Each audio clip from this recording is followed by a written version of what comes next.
இப்போ நம்ம வந்து இந்த மாதிரி செயின் ஸ்டிச் போடுறோம். இதை வந்து போட்டுட்டு அப்படியே விட முடியாது, கரெக்டாக? இப்படி போட்டுட்ருக்கப்ப இப்படியே விட்டுட்டோன்னா என்ன ஆயிரும், இப்படின்னு இழுத்தா இது வந்து போயிடும். ஸோ இதை வந்து நம்ம வந்து எண்ட் பண்ண போகிறோம். அந்த நாட் அதை வந்து எண்ட் நாட்டுன்னு சொல்லுவாங்க. எண்ட் பண்ணுறது பேர் வந்து எண்ட் நாட்டு. இப்போ அதை தான் வந்து நான் எப்படி போடுறேன்னு சொல்லித்தரேன் போகிறேன். ஸோ ஃபஸ்ட்டு இந்த மாதிரி ஒரு செயின் போடுறீங்க அப்படின்னா, ஃபஸ்ட்டு கற்றுக்கிறப்ப மெதுவாக தான் நம்மளால் பண்ண முடியும். வீடியோவில் வர்ற மாதிரி ஸ்பீடாக பண்ணுறதுக்கு நம்ம பிகினர்ஸ் வராது அந்த மாதிரி. ஸோ ஃபஸ்ட்டு என்ன பண்ணால், நம்ம வழக்கம் போல் செயின் ஸ்டிச் போடுறோமா, இப்போ இந்த இடத்துல நான் வந்து இதை முடிக்க போகிறேன், இந்த செயினை. ஸோ என்ன பண்ணுன்னா, இந்த எடுக்கிறோம் இல்லையா, இந்த லூப்பை வந்து கொஞ்சம் நல்லா பெருசாக எடுத்துக்கணும். நல்லா பார்த்துக்குங்க, இவ்வளோ பெருசாக நான் எடுத்திருக்கேன். இப்போ இப்படி இதை விட்டோன்னா என்ன ஆகும், இப்படி நிற்கும் இந்த லூப்பு. இந்த லூப்புக்கு உள்ளேயே நல்லா கவனிங்க, இந்த த்ரெட் இருக்கு இல்லையா, இந்த த்ரெட்டுக்கு உள்ளேயே மறுபடியும் நான் இதை வந்து உள்ளே விட போகிறேன் நீடில். எங்கன்னா இந்த இடம் முடிஞ்சிருக்கு இல்லையா, இந்த இடம் முடிஞ்சிருக்கு இல்லையா, இந்த இடத்துல நான் மறுபடியும் அகெயின் உள்ளே விட்டு, இது வந்து இப்போ அழுங்காமல் பண்ணணும், அதாவது மெதுவாக பண்ணணும். இப்படி லைட்டாக சுற்றணும். ஏன் லைட்டாக சுற்ற சொல்கிறேன்னா, இந்த த்ரெட்டை வந்து நம்ம இன்னும் ஃபினிஷ் பண்ணல. ஸோ நம்ம டக்குன்னு இப்படி இழுத்துட்டேன்னா இது வந்து இது கீழே போயிடும். ஸோ அதனால் என்ன பண்ணணுன்னா, ஃபஸ்ட்டு ஒரு குறிப்பிட்ட அளவு இதை மேலே இழுத்துட்டு, இப்போ இதுக்குள்ளேயே நல்லா பாருங்கள், என் நீடில் வந்து த்ரெட்டுக்குள்ளே இருக்குது. த்ரெட்டுக்குள்ளேயே மறுபடியும் உள்ளே விட்டு, இந்த இதை பாருங்கள் நான் எவ்வளோ மெதுவாக ரொட்டேட் பண்ணுறேன்னு. ரொட்டேட் பண்ணி இப்படி ரொட்டேட் பண்ணி, இப்போ த்ரெட்டு மாட்டிருச்சு. மாட்டின பின்னாடி நான் மெதுவாக மேலே கொண்டு வரேன். ஓகேவா, கொண்டு வந்துட்டேனா? இப்போ வந்து பார்த்திங்கன்னா இது ஒரு செயின் மாதிரி தான் இருக்குது, ஆனால் இந்த மாதிரி டைட்டாக இல்லாமல் லூஸாக இருக்குது இது ரெண்டும், கரெக்டாக? இப்போ என்ன பண்ணுறேன்னா, இந்த செகண்டு இது வந்து நம்மளோட ஃபஸ்ட்டு செயின், இது செகண்ட் செயின். இந்த செகண்ட் செயின்குள்ளே தான் வந்து இப்போ என்னோடய நீடில் இருக்குது. இப்போ இந்த செயின்லேருந்து செகண்ட்லேருந்து நான் ஃபஸ்ட்டு இதை வந்து பிடிக்க போகிறேன். அப்போ என்ன பண்ணுன்னா, இந்த இடத்துல இருக்கேன் நான், இப்போ நான் 90 டிகிரியில் இருக்கேன். இப்போ இந்த பக்கம் 45 டிகிரி ஆங்கிள் போய் இந்த த்ரெட்டை இப்படி பிடிக்கிறேன். கீழே இருக்குல்ல அந்த பிங்கிற த்ரெட்டை, அதை பிடிக்கிறேன். அதை பிடிச்சிட்டு இங்கே பாருங்கள், அதை வந்து இப்படி நான் பிடிச்சிருக்கேன். இப்போ நீடில் வந்து பிடிச்சிருக்கேன். இன்னொரு நீடில் கொடுங்க. அப்போ இந்த ஃபஸ்ட்டு இந்த ரெண்டாவது த்ரெட் வந்து இங்கே இப்படி இருக்குது. அதாவது இதுக்குள்ளே போய் நான் ஃபஸ்ட்டை பிடிச்சனால இது வந்து இப்படி தனியாக தான் இருக்குது. பார்த்தா தெரியுதா? இப்போ தனியாக தான் இருக்குது. தனியாக இருக்கா? நல்லா தனியாக தெரியுதா? பாருங்கள், நான் இந்த இதுக்குள்ளேயே தான், கீழே தெரியுதா? அந்த இது வந்து இதுக்குள்ளே தான் இருக்குது. ஃபஸ்ட்டு இருந்தது செகண்டுக்குள்ளே வந்துருச்சு. இப்போ நான் இதை வந்து இப்படி பிடிச்சிட்டேன். இப்படி பிடிச்சிட்டு கீழே இந்த த்ரெட்டை வந்து இப்படி நான் இழுக்கிறேன். இழுக்கிறப்ப நம்மளுக்கு என்ன ஆயிரும், அந்த இடத்துல வந்து ஒரு முடிச்சு இந்த மாதிரி நாட் விழுகும். இது பேர் தான் என் நாட். பாரு, இழுத்தா வந்து வரவே வராது. ஓகேவா? புரியுதா? நல்லா புரியுதா? இப்போ இந்த இது இருக்குது, எக்ஸாம்பிளுக்கு இப்போ இது இருக்குது. இதான் நம்மளோட ஃபஸ்ட் லூப்பு. இந்த ஃபஸ்ட் லூப்புக்குள்ளே வச்சு செகண்டை நான் எடுக்கிறேன் வெளியே. செகண்டை நான் எடுத்துட்டேன், தெரியுதா? இப்போ இந்த செகண்டுக்குள்ளே போய் இந்த ஃபஸ்ட்டை நான் இப்படி பிடிக்கிறேன், பிடிச்சிருக்கேன். ஓகேவா? இப்போ இதை நான் கீழே இருக்கிறேன், இந்த செகண்ட் நம்ம இது பண்ணதை. அப்போ வந்து நம்மளுக்கு ஒரு நாட் விழும். இது பேர் தான் என் நாட்டுன்னு சொல்கிறாங்க. அதுக்கப்புறம் இப்போ என் நாட் வந்து இப்படி தெரிஞ்ச இது நல்லா இருக்கா? இது நல்லா இல்லை. ஸோ இப்படி வந்து நம்மளுக்கு தெரியக்கூடாது. இப்போ நீங்கள் பிகினர்ஸ், உங்களுக்கு வந்து இப்படி தான் போட வரும். ஸோ இப்படி தெரிகிறப்ப என்ன பண்ணணுன்னா, நம்ம நீடில் இருக்கு இல்லையா, அதை இப்படி அடிப்பக்கமாக கொண்டு போய் நம்ம என் நாட் போட்ட இடத்துல பக்கத்தில் போய் இந்த த்ரெட்டை வந்து பிடிச்சி கீழே இந்த கொக்கி மாதிரி இருக்கு இல்லையா, அதில் பிடிச்சி இப்படி கீழே இழுத்துட்டேன்னா அந்த த்ரெட் வந்து இப்போ கீழே போயிடுச்சு. அப்போ மேலே நம்மளுக்கு நீட் ஃபினிஷிங்காக தெரியுது, கரெக்டாக? இது வந்து பிகினர்ஸ் உங்களுக்கு இப்படி வர்றனால இப்படி சொல்கிறேன். ஆனால் எப்பயும் சரி, இப்போ ப்ரொஃபஷ்னல் லெவலில் போடணும், அதாவது ப்ரொஃபஷ்னல் தெரியாமல் போடணும் அப்படின்னா மாதிரி எடுத்துட்டு, இப்போ ஃபஸ்ட்டு இதில் என்ன பண்ணோம், நம்ம நீடில் நான் வந்து மேலேயே பிடிச்சிட்டேன். பட் இதில் வந்து அப்படி இல்லை.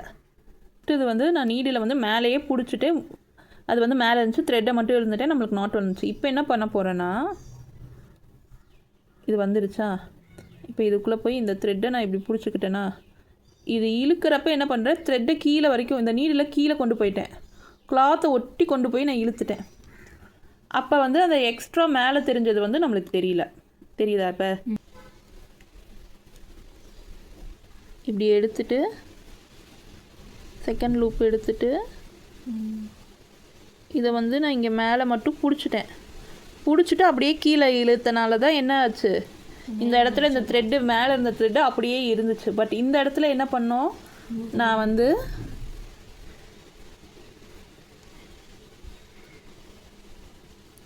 எடுத்துட்டு இன்னொரு லூப் எடுத்துட்டு இதை பிடிச்சிட்டேன். கரெக்டாக இதை பிடிச்சிட்டு இப்போ நான் இந்த பக்கம் கீழே இழுத்தோம் இல்லையா, அப்போ வந்து நான் என்னோடய நீடில் கீழே வரைக்கும் கொண்டு போயிட்டேன். தெரியுதா, நீடில் எங்கே இருக்குது, கீழே வரைக்கும் இருக்குது.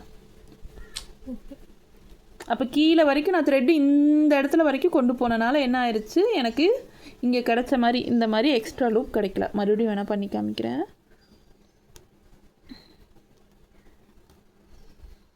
எடுத்துட்டேன். இப்போ உள்ளே விட்டு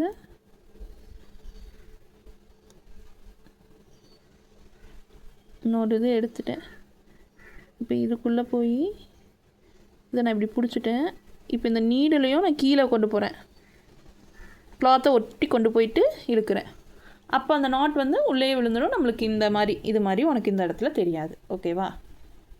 பட் இப்போ நீங்கள் ட்ரை பண்ணுறனால உங்களுக்கு இந்த மாதிரி தெரிய சான்ஸ் இருக்குது. நீங்கள் போட போட ப்ராக்டிஸ் ஆயிரும். ஸோ நெக்ஸ்ட்டு நம்மளுக்கு இந்த மாதிரி வந்துடும். ஸோ இப்போ இதை வந்து ஃபஸ்ட்டு நார்மல் த்ரெட்லேயே வந்து என் நாட் எப்படி போடுறேன்னு பார்க்கலாம். அப்புறம் நம்ம சில்க் த்ரெட் வச்சு பார்க்கலாம்.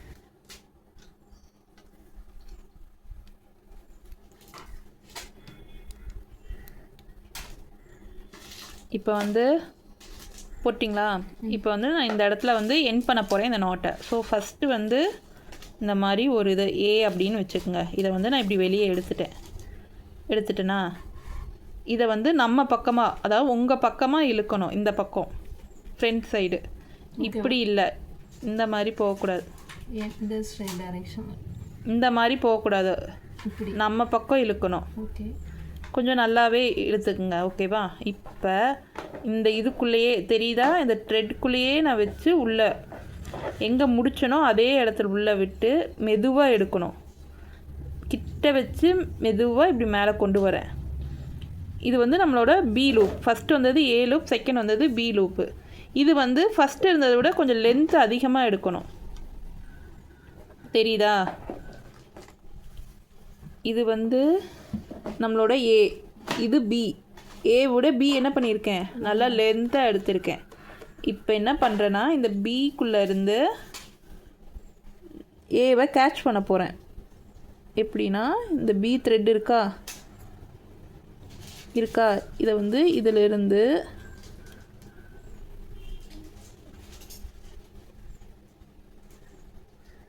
இதிலிருந்து போய் நான் இந்த ஏவை பிடிக்க போகிறேன். இப்படி இப்போ இது இந்த கிராஸ் மாதிரி மாறுது பார்த்தீங்களா, இந்த ஏ இந்த பிங்கிற நீடில் வந்து கிராஸ் மாதிரி மாறி இருக்கா இந்த இடத்துல. இப்போ வந்து இதை நான் வந்து நல்லா கெட்டியாக பிடிச்சிக்கணும். ஏ வந்து கெட்டியாக பிடிச்சிட்டு பியை வந்து நான் இப்படி போடுறேன், நாட் போடுறேன். அதை இழுத்தா நம்மளுக்கு இப்படி நாட் விழுகுது. ஏவை விட பி என்ன இருக்கணும், பெருசாக இருக்கணும். இப்போ இல்லை, ரெண்டும் ஒரே ஷேப்பில் ஒரே சைஸில் எடுத்தேன்னா என்ன ஆகுன்னு காமிக்கிறாருங்க. இதை எடுத்துட்டேன்னா இதுக்குள்ளே விட்டு இன்னொன்னையும் எடுத்துட்டேன். இது ரெண்டும் இப்படி ஒன்றா இருந்தால் எதுன்னு தெரியுதா, நம்மளுக்கு தெரியாது. அப்போ இதுக்குள்ளே இருந்து இதை பிடிக்கிறதும் கஷ்டம். ஏன்னா இது குட்டியாக இருக்குது. இது எப்பயுமே வந்து பி வந்து பெருசாக இருக்கணும். பெருசாக இந்த மாதிரி இருந்து தான் இதிலிருந்து ஏன் நான் வந்து இது பெருசாக இருக்கணும்னு சொல்கிறேன்னா, நம்ம ஃபஸ்ட்டு எடுத்த ஏ வந்து நம்ம பெருசாக எடுத்துட்டோம். அதோட லென்த் எவ்வளோன்னு நம்மளுக்கு தெரியாது. அது வந்து இப்போ ஒரு ரவுண்டு மாதிரி ஃபார்ம் ஆயிடுச்சு. இந்த மாதிரி நீட்டாக இல்லை, இந்த மாதிரி இல்லை. ஓகேவா? அது வந்து ஒரு ரவுண்ட் மாதிரி ஃபார்ம் ஆனால அது நம்மளுக்கு எவ்வளோ சைஸுன்னு தெரியாது.